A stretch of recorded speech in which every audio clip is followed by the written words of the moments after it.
Behind me is the postal facility where 33,000 absentee ballots were sent out just a day before the June 23rd primary, meaning there was no reasonable way they'd get to voters in time.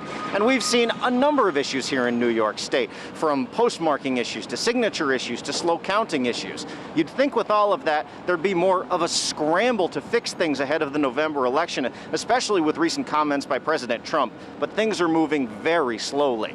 We filled them out, dropped them in the mailbox, and assumed that everything was fine. Jillian Santella sent her absentee ballot the day before the June 23rd New York primary, but for some reason it was not postmarked until June 25th, disqualifying her vote. Of any election to get screwed up, this one in particular was very upsetting. In New York City's 12th congressional district, a lawsuit brought by challenger Suraj Patel has revealed 12,000 absentee ballots were disqualified in his race, and tens of thousands of ballots citywide were not sent to voters on time.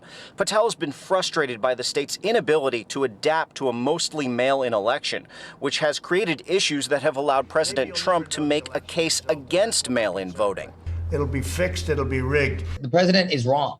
You see, my fight is about enfranchising voters. But there are real issues in New York, and the state legislature has moved to make some changes ahead of the November election with a series of laws that are currently awaiting Governor Cuomo's signature. No postmark is needed if your ballot is received the day after Election Day.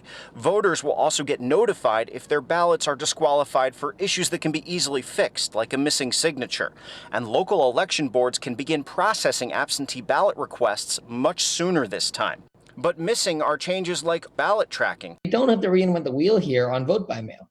Oregon and Washington for 2 decades have successfully run vote by mail elections. There's also nothing to be done locally about the general slowing of election mail and postmark irregularities that have come.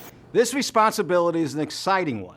Following cost-cutting measures implemented by wealthy Trump donor Louis DeJoy, who was appointed Postmaster General in mid-June. We also saw issues during the primary with people not even getting the absentee ballot after they applied for one. Anecdotally, I'm seeing that's more the case when people applied by mailing in the form as opposed to applying online. So the online application does appear to be the way to go before November. In Midtown, Henry Rossoff, Pix 11 News.